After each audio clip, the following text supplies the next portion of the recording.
Hello बच्चों, कैसे हैं आप सब। आई होप आप सब बढ़िया होंगे। तो बच्चों, आज हमारा एक नया चैप्टर, कौन सा सर जिसकी डिमांड बहुत ज्यादा हो रही थी, कौन से की इशू ऑफ डिबेंचर्स। बच्चों, इससे पहले हम कंपनी इशू ऑफ शेयर्स एक एक टॉपिक हम कवर कर चुके हैं। सो प्लीज उसको आराम से देखिए, बैठिए, जो क्वेश्चंस करवा रहा हूं वो कीजिए और जो प्रैक्टिस क्वेश्चन करवाता हूं वो भी कीजिए। बार बार बोल रहा हूं, इंपॉर्टेंट है, कर लीजिएगा, आपको पता लग जाएगा जब एग्जाम्स में। समझ जाओ बस, ठीक है ना। तो प्लीज क्वेश्चंस कर लेना जो मैं करवाता हूं लेक्चर में, ठीक है। तो अभी तक जिसने कंपनी इशू ऑफ शेयर्स नहीं देखे, तो बच्चों उसका एक लिंक मैं डिस्क्रिप्शन में दे दूंगा और एक आपको आई बटन में बना आ रहा होगा। प्लीज पीछे से जाइए, देख के आइए, उसके बाद ये सीखिए। क्योंकि इशू ऑफ डिबेंचर्स जिन्होंने हल्का हल्का पढ़ लिया उनको पता है कि यार कंपनी इशू ऑफ शेयर्स की जो एंट्रीज होती है वही इशू ऑफ डिबेंचर्स की वही एंट्रीज रहती हैं। तो इस पर इतना हम ज्यादा फोकस नहीं करेंगे एंट्रीज वाले पार्ट में, क्योंकि मैंने प्रॉपरली अच्छे से समझा चुका हूं आपको, ठीक है। तो आज हम चर्चा कर रहे हैं एक ऐसी की, सर इशू ऑफ शेयर्स, अब issue of debentures, sir difference क्या है, डिफरेंस क्या है सर इन चीजों में। अब हम पढ़ के ये चलेंगे, ठीक है। मुझे फटाफट से बताइए पहले क्या होता था। सर पहले एक कंपनी होती थी, आपने हमें सर ये समझाया था, मान लीजिए ये हमारी कंपनी है, आपने हमें यह समझाया था कि कंपनी को अब पैसे की जरूरत है, तो वो क्या कहते थे कि छोटे छोटे कंपनी के टुकड़े, जिसको हम क्या बोलते थे, शेयर्स बोलते थे सर, वो उसमें बांट देते थे। और ये जो जनरल पब्लिक है बच्चों, मैं पूरी बॉडी तो नहीं बना पाऊंगा क्योंकि मैं पूरा ड्राइंग वाला टीचर नहीं हूं। मैंने नॉर्मल इसको जो सर्कल्स बना रखे हैं, इसको जनरल पब्लिक, ये जो हमारा संसार रोड पे घूम रहा है, जो जनरल पब्लिक है हमारी, इसको वो समझ के चलिए, ठीक है। तो क्या होता था सर, टुकड़े बांट देते थे तो, और इनको बोलते थे आइए हमारे टुकड़े खरीदिए, आइए हमारे शेयर्स खरीदिए, आइए इन शेयर्स का, इन टुकड़ों का मालिकाना हक लीजिए। बच्चों बहुत मोस्ट इंपॉर्टेंट पॉइंट जो मैंने अपनी फर्स्ट वीडियो में समझाया था कि यस, एक बच्चे ने भी पूछा था मुझे, एज अ डाउट पूछा था, sir are shareholders the owner of the company. Yes, shareholders are the owners of company. कैसे, बताओ कैसे। सर ऐसे ना कि जितने भी ये कंपनी होती है उसके जो छोटे छोटे टुकड़े लिए हैं, मान लीजिए एक शेयर शेयर ये परचेज कर लिया, एक बंदे ने इतना हिस्सा परचेज कर लिया, तो सर मालिक बन गया ना, एक तरीके से ऑनर बन गया, ठीक है। तो इनको क्या हम बुलाते थे सर, शेयर होल्डर बुलाते थे। सर अभी तक तो यही पढ़ के हम चले हैं इशू ऑफ शेयर चैप्टर में। अब चीजें थोड़ी डिफरेंट हो गई, ठीक है। अब सिचुएशन वही है, सिचुएशन वही है, बट कॉन्सेप्ट थोड़ा डिफरेंट हो गया। सिचुएशन यही है, ये होगी हमारी कंपनी, ये हो गया हमारा संसार। अब समझ के चलिए बच्चों, क्या सिचुएशन आई। कंपनी ये बोल के चल रही है, मान लीजिए ये शेयर्स बिके थे, हम शेयर्स की बजाय हम पैसे ले लेते हैं और इनको शेयर्स दे देते हैं और ये शेयर होल्डर बन जाते हैं, ठीक है। मान लीजिए कि कंपनी को 1 लाख रुपए की जरूरत है। अब बहुत से बच्चे बोलेंगे सर अपना शेयर्स इशू कर दीजिए। मान लीजिए शेयर वाला सिस्टम खत्म हो गया, कंपनी को फिर भी 1 लाख रुपए की जरूरत है, ठीक है। अब कंपनी क्या करे, सर बैंक लोन ले लीजिए, छोड़ो बैंक लोन को भी निकाल दो, सर लोन ही लेना पड़ेगा, शेयर्स के अलावा तो कुछ है नहीं। मानते हैं आपकी बात भी। सर ऐसा कीजिए ना, ये जो संसार है, ये जो जनरल पब्लिक रोड पे घूम रही है सर, इससे आप लोन ले लीजिए। फिर से रिपीट करो, क्या बोला सर, ये जो संसार है, जो जनरल पब्लिक है, इनसे आप एज अ लोन ले लीजिए। Very very good. तो बच्चों क्या होगा, कंपनी को ये लोन प्रोवाइड कर देंगे। मान लीजिए ₹1 लाख का लोन था, ठीक है, लोन प्रोवाइड कर दिया। क्या सर ये डिवेंचर है? ना ना ना, डिवेंचर तो अभी मैं कुछ बोल ही नहीं रहा हूं, मैं तो नॉर्मल टर्म्स यूज कर रहा हूं जो आम जिंदगी में टर्म्स यूज होती हैं। कंपनी जो ये थे, जो बंदे थे, अभी मैं बंदा बुला रहा हूं, पर्सन बुला रहा हूं, ये पर्सन्स ने ये जो कंपनी है ना, इनको एज अ लोन पैसे दे दिए 1 लाख रुपए। मुझे फटाफट से बता के चलो, जब आप किसी को लोन देते हो तो उस पर कुछ मांगते हो? नहीं सर, बिल्कुल मांगते। क्या बात कर रहे हो सर, हमने कोई वो थोड़ा ना खोला हुआ है, कोई धर्मशाला थोड़ा ना खोली है। बिल्कुल सर, इंटरेस्ट मांगते हैं, बिल्कुल सही बात है। दैट मीन्स कि जो बंदों ने इस कंपनी को लोन दिया है, एज अ लोन दिया है, उस पर इंटरेस्ट जाएगा, ठीक है। अब सर इसका प्रूफ क्या है कि सर मैंने अगर मैं जनरल पब्लिक बात करूं, मैंने एक कंपनी को पैसा दे दिया 1 लाख रुपए और हमारे बीच में डिसाइड हो गया कि 10% के इंटरेस्ट रेट के हिसाब से मैंने दे दूंगा। बच्चों इस केस में पता क्या होता है, इस केस में एज अ प्रूफ तो यार तुम्हें कुछ चाहिए ना इन इंसानों को। एज अ केस ये होके चलता है कि कंपनी एक कागजात बनाती है। मान लीजिए ये एक कागजात है, ये कागजात है, कंपनी कागजात बनाती है और उसमें बकायदा लिखती है। क्या आप जानते हैं इस कागजात में क्या लिखा जाता है? इस कागजात में लिखा जाता है that we have taken a loan of rupees. कितने का लोन लिया था इन बंदों से सर? 1 लाख रुपए। We have taken a loan of rupees 1 lakh for 5 years। ऐसे ही होता है, किसी से लोन लेते तो वो बोलता है ना कि हाँ 2 सालों के लिए मैं लोन ले रहा हूं, उसके बाद तेरे को मैं लौटा दूंगा, ठीक है। एट इंटरेस्ट रेट ऑफ, मान लीजिए 10%।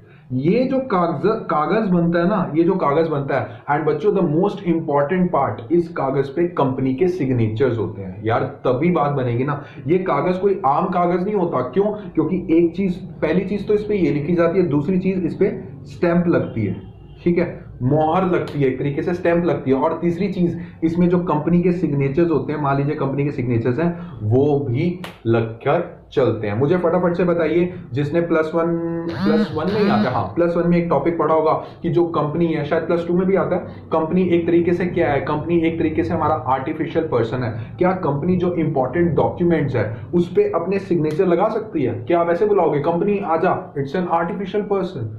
Company can't come to put their signatures on it. Company can't come to put its signatures on the document which is required. ठीक है ना?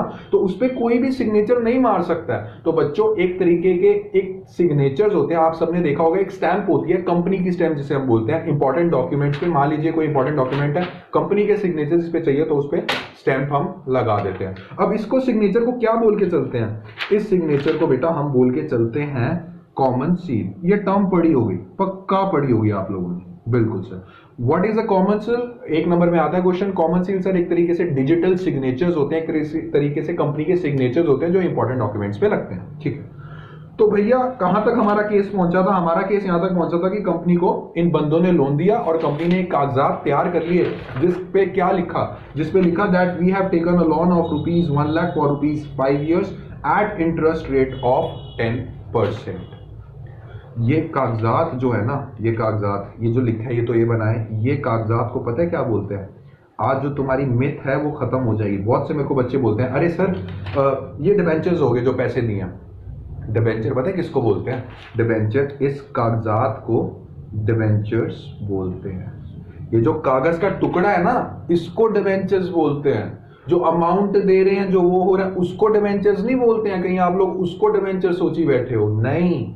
डिबेंचर का मीनिंग होता है एक ऐसा कागज का टुकड़ा जिसमें कंपनी अपनी कॉमन सील लगाती है। कॉमन सील मतलब अपने सिग्नेचर लगाती है और बोलती है कि हाँ मैंने तुमसे लोन ले रखा है ये, और ये मैंने लोन लिया 5 सालों तक at the interest rate of 10%। ऐसे कंपनी बकायदा बोल के चलती है। आज के बाद अगर कोई डिबेंचर की डेफिनेशन पूछेगा तो ये मत बोलना कि हाँ लोन दे दिया वो डिबेंचर होता है। नहीं नहीं नहीं, डिबेंचर एक कागज का टुकड़ा है बच्चों, जिसपे लिखा जाता है, ये सारी चीजें, स्टैंप लगी जाती है, common seal, digital signatures of a company लगे जाते हैं। समझ में आई ये बात कि नहीं आई?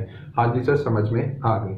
मुझे फटाफट से बता के चलिए कि what is the meaning of debenture. सब बच्चे मेरे साथ लिखेंगे। अब आपको डिबेंचर का मीनिंग अच्छे से क्लियर हो जाएगा। Debenture, it is an instrument, it is an instrument, instrument मतलब कागजात, ठीक है ना। It is an instrument issued by the company under its common seal. It is an instrument issued by the company under its common seal. Digital signatures लगते हैं, ठीक है। Acknowledging, acknowledging मतलब वो बताती है, एक्नॉलेजिंग अ डेट। डेट मतलब एक तरीके से हाँ मैंने पैसा ले रखा है, एज अ लोन ले रखा है। Acknowledging a debt having terms of repayment of principal and payment of interest at fixed rate. Very very good. अब समझ में आई डेफिनेशन के नहीं आई? समझ के दोबारा पढ़ो। कहता है it is an instrument issued by the company, हाँ जी, कागजात है जो कंपनी इशू करके चलती है अंडर द कॉमन सील, अपना स्टैंप लगाने के बाद एक्नॉलेज करके चल रही है कि हाँ मैंने इनसे लोन लिया है, हाँ मैंने इनसे डेट लिया है, हैविंग टर्म्स, उस पे टर्म्स होती है कि मैं कैसे रीपे करके चलूंगी, आपको प्रिंसिपल अमाउंट मतलब 1 लाख रुपए और उसके साथ में क्या देना होगा, और उसके साथ में देना होगा सर इंटरेस्ट। तो बच्चों of at a fixed rate, अभी इस पे चर्चा करेंगे। तो मुझे फटाफट से बता के चलिए बच्चों, ये जो कागजात है, मान लीजिए ये कागजात है, ठीक है, जिसको हम क्या बोलते हैं, डिबेंचर। ये कागजात किसको कंपनी इशू करती है, इन बंदों को इशू करती है। तो बच्चों ये बंदों ने ये कागजात होल्ड कर लिए, इस कागजात को क्या बोलते हैं, डिबेंचर, और जो इसको होल्ड कर लेगा उसको हम क्या बोलेंगे, डिबेंचर होल्डर्स। तो इन बंदों को हम क्या बुलाते हैं, इन बंदों को हम बुलाते हैं डिबेंचर होल्ड, ठीक है। अब एक नॉलेज वाली बात है, ये आपके शायद आई डोंट नो आपके सिलेबस में है कि नहीं है, बट ये नॉलेज वाली बात है। ये नॉलेज वाली बात में आपसे 1 सेकंड लगेंगे, बस सुन लो, आप लोगों को आनी चाहिए। ये थी हमारी कंपनी, ठीक है, ये कौन हो गए, ये हो गए थे सर बंदे, पर्सन, और इन्होंने इनको लोन दिया 1 लाख रुपए का, और सर कंपनी ने एक तरीके से डिबेंचर, एक डॉक्यूमेंट बना दिया, ठीक है, और इनको उस पर अपना साइन मारा, स्टैंप मारा, और जो जो टर्म्स एंड कंडीशंस आपने हमें लिखवा दिए वो सारा देके इनको दे दिया। और ये कौन थे, ये थे हमारे डिबेंचर होल्डर। इतना मैं समझा चुका हूं, हाँ जी सर इतना समझा चुके हो बच्चों। क्या ये इनफ है आप लोगों के लिए? आई एम टॉकिंग अबाउट कि आप किसी को अपने ऊपर सिचुएशन लेके देखा करो, जो सिचुएशन समझ नहीं आती। आप किसी को पैसे दे रहे हो और वो आपको कागज का टुकड़ा दे रहा है, मान लो ठीक है, मैं आपकी बात मान रहा हूं कि सर उस पर स्टैंप लगी हुई है, सर उस पर कंपनी की भी स्टैंप लगी हुई है और गवर्नमेंट वाली स्टैंप भी लगी हुई है, सर हाँ ठीक है, हमारे पैसे सिक्योर है। ऐसे तो मैं भी आपको लोन दे दूं और साथ में कागज का टुकड़ा, आपसे एक लोन ले लूं और उसके साथ में कागज का टुकड़ा दे दूं, ले जाओ, निकाल लोगे, ठीक है, आप कोर्ट कचहरी चले जाओगे, वो कागजात, ये वाले कागजात लेंगे कि देखो मैंने इनको डिबेंचर दे रखे हैं, बट सर कुछ और सिक्योरिटी चाहिए सर मतलब डर लग रहा है सर, इंटरेस्ट आएगा नहीं आएगा सर, बहुत डर लग रहा है। एक डिबेंचर होल्डर मुझे बोल रहा है सर बहुत डर लग रहा है। उसके लिए पता है क्या रूल है, ये जो डिबेंचर होल्डर्स होते हैं ना, ये एक तरीके से बंदे, एक पर्सन अपॉइंट कर देते हैं, एक पीपल अपॉइंट कर देते हैं, 3 से 4, मुझे नहीं पता कितने, बट आप इस हिसाब से सोच के चलो कि आपको एक तरीके से रिप्रेजेंट करने के लिए बंदे अपॉइंट कर देते हैं। उन बंदों को पता है क्या बोलते हैं, उन पर्सन्स को क्या बोलते हैं, फटाफट से मुझे बता के चलिए। उन पर्सन्स को हम बोलते हैं ट्रस्टीज। ये वर्ड सुना है सर। ट्रस्टीज कौन होते हैं, ऐसी चीज जो एक चीज की देखभाल करते हैं। दैट मीन्स ये जो डिबेंचर होल्डर है, ये क्या अपॉइंट कर देते हैं, ये ट्रस्टीज अपॉइंट कर देते हैं, उनको कहते हैं जा, तो उनसे बात कर हमारे लिए, अगर कोई भी प्रॉब्लम होती है हमें रिगार्डिंग इंटरेस्ट ऑन डिबेंचर्स, अगर हमें कोई इंटरेस्ट नहीं मिल रहा तुम उनसे लड़ो। तो ये जो ट्रस्टीज होते हैं ना, कंपनी से एक डॉक्यूमेंट, एक एग्रीमेंट साइन करवा लेते हैं, किस बात पे, कि भाई आप प्रॉपर इंटरेस्ट मुझे देते रहना, क्योंकि मेरे को डिबेंचर होल्डर ने अपॉइंट किया है, मैं इनको लायबल हूं पैसे देने के लिए, आप प्लीज मुझे देते रहना, सारी चीजें चलते रहना, मैं नजर रखने के लिए हूं, मैं इनको प्रोटेक्ट करने के लिए हूं। बच्चों एक वर्ड आ रहा है मुंह में, प्रोटेक्ट करने के लिए हूं। So why trustees are appointed, 1 number में क्वेश्चन आता ही आता है, फटाफट से लिखिए, why debenture holder appoint trustees, कि what is the main work of trustees. Sir the main work of it trustees is, सोच के बताओ क्या मेन वर्क होगा, 2 सेकंड ले लो, सोच के बताओ।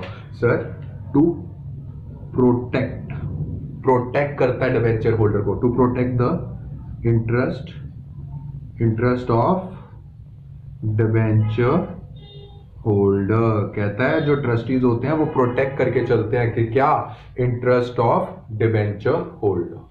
तो बच्चों आपको इंट्रोडक्शन जो मैंने देनी थी डिबेंचर्स के रिगार्डिंग, की क्यों होता है, कैसे होता है डिबेंचर, क्यों, किस बात के लिए डिबेंचर, और इसमें क्या प्रोसेस होता है, कैसे बनती है, कैसे शीट्स जाती हैं, किस चीज को हम डिबेंचर बुलाते हैं, मोस्ट इंपॉर्टेंट पॉइंट, किस चीज को हम डिबेंचर बुलाते हैं, आई फील वो मैंने आपको क्लियर कर दिया। आज के बाद कोई भी ये नहीं बोलेगा, स्पेशली शुद्ध देसी कॉमर्स फैमिली का बच्चा, कि डिबेंचर का मतलब सर एक तरीके का लोन। डिबेंचर एक तरीके से कागजात होता है, कागज है डिबेंचर, जिसपे सारी चीजें लिखी जाती है। समझ में आई इतनी बात कि नहीं आई? हाँ जी सर इतनी बात हमें समझ में आ गई। चलिए सर अब पढ़ते हैं जर्नल एंट्रीज। रुक जाओ 2 मिनट सब्र कीजिए, अभी एक चीज और है जो मैं आपको बताना चाहता हूं। देखो बच्चों स्ट्रेट अवे जर्नल एंट्रीज पे, it's not my cup of T, जो मुझे लगता है कि +2 के बच्चे को नॉलेज होनी चाहिए वो आपको नॉलेज प्रोवाइड मिलेगी, ठीक है ना।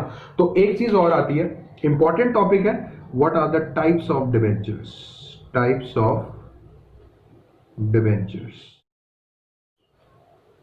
सर डिबेंचर्स कितने प्रकार के होते हैं, हल्का हल्का ओवरव्यू ले लो, उसके बाद आपकी रिस्पॉन्सिबिलिटी ये है कि जो मैंने पढ़ाया है अपनी बुक से पढ़ना है, ताकि जो मैंने पढ़ाया आप उससे अच्छा सर ने ये समझाया था अब समझ में आ रहा है, मैं इसलिए हल्का हल्का ओवरव्यू दूंगा। तो पहला टाइप आता है कौन सा, रजिस्टर्ड डिबेंचर्स। अब सर ये रजिस्टर्ड डिबेंचर्स कौन से होते हैं, याद कीजिए मैंने आपको क्या बताया था कि जब एक डिबेंचर होल्डर पैसा देके चलता है कंपनी को, तो कंपनी एक कागजात देती है जिसको हम बोलते हैं डिबेंचर बोलते हैं। उस कागजात पे सारा टर्म्स एंड कंडीशन लिखी रहती है, ये भी सीखा, और उस कागजात पे ये भी लिखा होता है, मान लीजिए एक डिबेंचर होल्डर है जिसका नाम है मिस्टर राम, तो उस कागजात पे ये लिखा हुआ है कि हाँ जी हमने मिस्टर राम से पैसे लिए हैं, एज अ लोन लिए हैं, और मिस्टर राम हमारे डिबेंचर हैं, 5 सालों के लिए इनसे इतने पैसे लिए हैं एट द रेट 10% फिक्स्ड। ठीक है, ये चीज होके चलती है। दैट मीन्स ये जो रजिस्टर्ड डिबेंचर्स होते हैं ये ऐसे कागज का टुकड़ा है जिसमें डिबेंचर होल्डर का नाम लिखा होता है कि इस बंदे को हम रीपे करके चलेंगे, इस बंदे से पैसे लिए, इस बंदे को हम रीपे करके चलेंगे। इसका नेक्स्ट आगे चलता है इसमें बियरर डिबेंचर। फटाफट से बता के चलिए यार, प्लस वन के बिल ऑफ एक्सचेंज चैप्टर में आपने बेरर वर्ड पढ़ा होगा। बेरर कौन होता है, ये जो कागज का टुकड़ा होता है ना जिसके हाथ में होता है। मैं बात नहीं कर रहा कि मैंने एज अ पैसा दिया है कंपनी को, नहीं दिया, ये कागज का टुकड़ा किसके हाथ में है। मान लीजिए मिस्टर राम ने पैसा दिया था और मिस्टर राम ने ये कागज का टुकड़ा मिस्टर राहुल को दे दिया, ठीक है। तो बेरर डिबेंचर्स ऐसे डिबेंचर्स होके चलते हैं जिसपे ये लिखा जाता है कि जिसके हाथ में ये कागज का टुकड़ा होगा ना, पेमेंट ऑफ डिबेंचर, जब डिबेंचर्स का पे करने का टाइम आ जाएगा कंपनी का, तो जिसके हाथ में कागज का टुकड़ा होगा उसको हम पेमेंट कर देंगे। दैट मींस इसमें पर्टिकुलरली मेंशन नहीं होता कि मिस्टर राम को हम पेमेंट करेंगे, इसमें सिंपल मेंशन होता है कि जिसके हाथ में कागज का टुकड़ा होगा उसको हम देके चलेंगे। एक मिनट, एक चीज रह गई बच्चों, इसमें मैं आपको बताना भूल गया, एक मिनट यहां आ जाइए सब। हाँ यहाँ पे आ जाइए। जो इंटरेस्ट रेट होता है ना, इंटरेस्ट रेट जिसपे आप लोन प्रोवाइड करते हैं, डिबेंचर होल्डर्स एक तरीके से लोन प्रोवाइड करते हैं बच्चों, वो होता है फिक्स्ड। ठीक है, ये फिक्स्ड होता है, मतलब कि हर एक साल का इंटरेस्ट तो देना ही कंपनी को देना ही देना है आप लोगों को। हाँ जी देना है। तो सर कभी कभार 10 हो जाता है, कभी 9 हो जाता है, ऐसा होता है ना, ना ना ना ना 10% है तो वो फिक्स्ड रहेगा ही रहेगा, हर साल देना होता है या फिर 6 महीने के बाद देना होता है। जस्ट फॉर एन एग्जाम्पल, आपने 1 जनवरी को डिबेंचर का पैसा दिया तो वो आपकी मर्जी है या फिर कंपनी की टर्म्स एंड कंडीशन होती है कि हम हर साल आपको देके चलेंगे। मतलब 31 दिसंबर 2010, मान लीजिए 2010 है, उसके बाद 31 दिसंबर 2011 ऐसे देके चलेंगे, यार आफ्टर 6 मंथ्स देके चलेंगे। वो सारा कुछ इसमें झमेले में मत पड़ो, मैंने सिंपल आपको ये बता दिया कि या तो 6 मंथ्स के बाद इंटरेस्ट दे सकते हैं या फिर 1 साल वाला इंटरेस्ट कर सकते हैं आप। ठीक है, ठीक है। तो back to the story. So first type of debentures होते हैं रजिस्टर्ड डिबेंचर, सेकंड होते हैं बेरर डिबेंचर, थर्ड हमारे पास आके चलता है सिक्योर्ड डिबेंचर्स। नाम से ही पता लग रहा है यार, अपने शुद्ध देसी कॉमर्स फैमिली के बच्चे अपने इतने इंटेलिजेंट तो है, नाम से पहचान लेते हैं। मान लीजिए मिस्टर राम है, मिस्टर राम कहता है मैं तुम्हें तभी पैसे दूंगा, मिस्टर राम कंपनी से बात कर रहे हैं, मैं तुम्हें तभी पैसे दूंगा कि कुछ तो सिक्योरिटी मुझे चाहिए, क्या पता तुम लेके भाग जाओ, मुझे क्या पता। तो कंपनी वाले कहते हैं कि क्या चाहिए आपको, तो मिस्टर राम कहते हैं वो जो चेयर पड़ी है ना, फर्नीचर पड़ा है, सोफा पड़ा है, as an fixed asset of company, ये जो फर्नीचर पड़ा है इसकी सिक्योरिटी मुझे दे दो कि अगर आपने मेरे पैसे नहीं लौटाए तो आपका फर्नीचर उठा के ले जाऊंगा। ठीक है, एक तरीके से कौन से डिबेंचर्स हुए, इसको हम बोलते हैं सिक्योर्ड डिबेंचर्स। अब चौथे टाइप का कौन सा आता है, चौथा टाइप आता है अनसिक्योर्ड डिबेंचर्स। अरे यार सीधा सीधा है, जिसमें कुछ भी as a security, as a mortgage, mortgage is a word, इस बहुत लंबा वर्ड है, इसकी बाद में चर्चा करेंगे। मॉर्गेज का मतलब सिंपल समझो, किसी को लोन, किसी से मैंने लोन लिया तो कुछ गिरवी नहीं रखवाया, ठीक है, it is called unsecured debentures. और मॉर्गेज का मतलब क्या होकर चलता है कि किसी से मैं लोन ले रहा हूं तो कुछ सिक्योरिटी देनी पड़ रही है, जिसको मॉर्गेज बोलते हैं। तो समझ में आया सिक्योर्ड डिबेंचर्स कौन से होते हैं और अनसिक्योर्ड डिबेंचर्स कौन से होते हैं। ठीक है, पांचवा हमारे पास आता है रिडीमेबल एंड इररिडीमेबल डिबेंचर्स। ठीक है, नाम से ही पता लग रहा है। अभी पीछे जो हमने पार्ट किया है बच्चों, इसमें कितने साल के लिए रखा था सर, इसमें था 5 सालों के लिए। ऐसा डिबेंचर समझ के चलो, ऐसा डिबेंचर जो 5 साल के बाद ये तो मैंने एग्जाम्पल लिया 5 साल वाला, ऐसा डिबेंचर जिसकी पेमेंट करनी ही है, वापस लौटाना है पैसा। जो पिछले एग्जाम्पल में लिया 5 ईयर्स के बाद पैसा लौटाना है। जब कोई बोलता है ना मैं 5 सालों के लिए लोन ले रहा हूं, उसका मतलब पता है क्या होता है कि 5 सालों के बाद वो मुझे पैसा दे देगा। ठीक है, तो ऐसा डिबेंचर जिसको हमें वापस करना ही करना है, जैसे पीछे वाले एग्जाम्पल में 5 साल था, उसको हम बोलते हैं रिडीमेबल डिबेंचर्स। और ऐसा डिबेंचर जिसका पैसा वापस करना ही नहीं करना। आप मुझे खुद बताओ, ठीक है बुक के लिए हम ये पढ़ रहे हैं, क्या ये कोई इररिडीमेबल डिबेंचर्स कोई चीज होती है कि तुमने एक बार मैंने एक बार तुमसे लोन ले लिया, उस पर मैं मजे उड़ा रहा हूं, तुम्हें इंटरेस्ट दे रहा हूं, वापस ही नहीं कर रहा, प्रिंसिपल अमाउंट की बात कर रहा हूं, नहीं होता। दैट मीन्स ये जो इररिडीमेबल डिबेंचर्स है ना, ऐसा अब बंद हो गए हैं, अब ये कभी होते नहीं है, मार्केट में आप देखेंगे ही नहीं। बट बेटा थ्योरी दे रखी है, पढ़ना तो पड़ता है, ठीक है ना। तो उसमें 6 पॉइंट हमारे पास आता है, convertible and non convertible debentures. नाम से ही पता लग रहा है, ऐसे डिबेंचर्स जो आप कन्वर्ट कर सकते हैं। क्या सर किस में कन्वर्ट कर सकते हैं? एक तो न्यू डिबेंचर्स, पुराने डिबेंचर्स थे उनको आपने न्यू डिबेंचर्स में कन्वर्ट करवा लिया। ऊपर से समझो, बार बार बोल रहा हूं, इस पे अलग से ही महाभारत है, वो आगे वाली क्लासेस में पढ़ा दूंगा आप लोगों को, टेंशन मत लीजिए। ऐसे डिबेंचर जिसको हम न्यू डिबेंचर्स में कन्वर्ट कर सकते हैं, या फिर उसको आप शेयर्स में कन्वर्ट कर सकते हैं, इक्विटी शेयर्स वाला, वो वाली बात हो रही है। हाँ, ऐसे डिबेंचर्स भी होते हैं जिसको आप शेयर्स में कन्वर्ट करके चल सकते हैं, उसको हम क्या बोलते हैं? Convertible debentures. और ऐसे डिबेंचर्स उसको आप शेयर्स में और नए डिबेंचर्स में नहीं कन्वर्ट कर सकते, उसको हम बोलते हैं नॉन कन्वर्टेबल डिबेंचर्स। और लास्ट में आता है जीरो कूपन बॉन्ड्स। हाँ, कूपन से याद आया, एक सेकेंड पीछे आ जाइए। हाँ, इंटरेस्ट रेट, लोन जब लेते हैं किसी को देते हैं तो उनसे हमें इंटरेस्ट रिसीव होता है, ठीक है।